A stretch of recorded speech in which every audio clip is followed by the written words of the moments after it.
Hello everyone. अब हम एक छोटा सा रिज़ल्ट करते हैं, ठीक है, जो कि इमेज ऑफ फाई से रिलेटेड है। थ्योरम है, मैं लिखती हूँ कि लेट कर लेते हैं कि फाई एक हमारे पास रिंग होमोमॉर्फिज्म है from R to R dash be a ring homomorphism.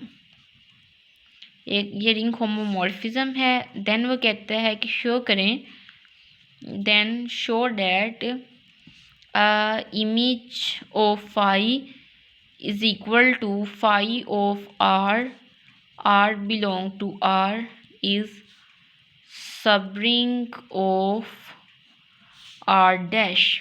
यानी कि जो हमारे पास इमेज है वो सब रिंग बनाती है, ठीक है। मतलब जब हमारे पास ये रिंग होमोमॉर्फिज्म उसने खुद दे दिया और उसने कहा है कि इमेज ऑफ फाई को सब रिंग शो करें। अब हम इसका प्रूफ देख लेते हैं। प्रूफ बड़ा सिंपल सा है, जस्ट हमने सब रिंग की सफिशिएंट कंडीशन को सेटिस्फाई करवाना है और देन वी आर डन। हम लेट कर लेते हैं कि फाई हमारे पास मैप मतलब रिंग होमोमॉर्फिज्म है आर से आर डैश पे, एंड ऑल्सो सपोज दैट क्या सपोज कर लेते हैं कि R one dash and R two dash belongs to image of phi, यानी कि ये इमेजेस आ रही हैं। अब ये इमेजेस कैसे आती हैं वो मैं नेक्स्ट एक्सप्लेन करती हूँ। डैट इज़ कि आर वन डैश और आर टू डैश जो हैं वो आर डैश से बिलोंग कर रहे हैं, यानी कि ये इमेजेस हैं। इमेजेस कैसे आई हैं कि फाई को आर के एलिमेंट्स पे अप्लाई किया, then it will give corresponding element in R dash. Then अगर ये वाली कंडीशन है देन देयर एग्जिस्ट, तो फिर दो एलिमेंट एग्जिस्ट करेंगे ऐसे आर से सच डैट कि हम फाई अप्लाई करें आर वन पे तो आर वन डैश है, यानी कि इमेज में ये एलिमेंट आए, और फाई ऑफ आर टू करें तो आर टू डैश आए, ठीक है। अब हमें पता है कि सफिशिएंट कंडीशन थी मतलब कि सब रिंग की, उसके अकॉर्डिंग हमारे पास क्या था कि R one dash minus R two dash हमारे पास किसके इक्वल आता है, फाई ऑफ आर वन, मतलब कि इसको हमने बिलोंग करवाना है ना, मतलब इमेज ऑफ फाई से।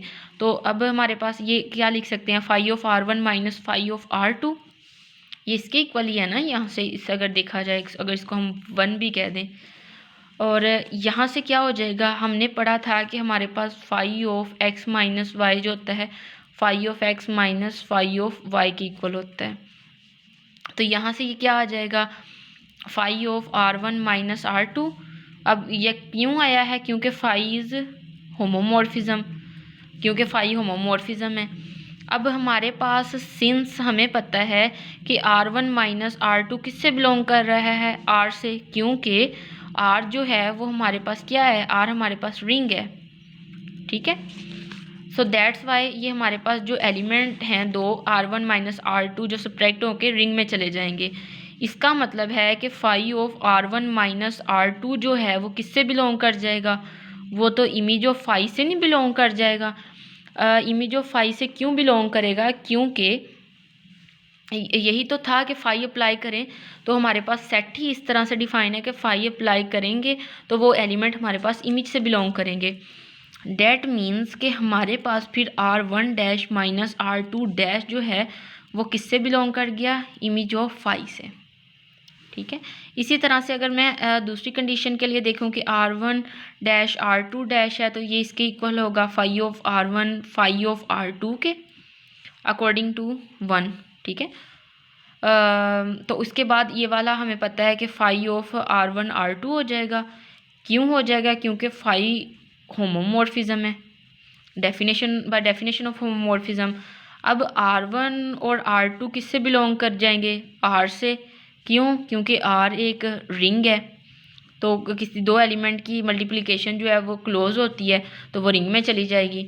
इसका मतलब है कि phi of R one R two जो होंगे वो इमेज से बिलोंग करेगा। इसका मतलब कि आर वन डैश और आर टू डैश भी इमेज ऑफ फाई से बिलोंग कर गया। अब ये हम अकॉर्डिंग मतलब कि वन और टू से हमने क्या कंक्लूड किया कि हमारे पास इमेज ऑफ फाई जो है, मतलब अगर मैं इसको कह दूँ बाय टू एंड थ्री, हमारे पास इमेज ऑफ फाई इज़ सब रिंग ऑफ आर डैश, कि हमारे पास जो इमेज है वो आर डैश यानी कि सेकंड रिंग की जिस पे मैपिंग हो रही है एक सब रिंग बना देता है। आई होप सो कि इसकी समझ आ गई होगी। Thank you.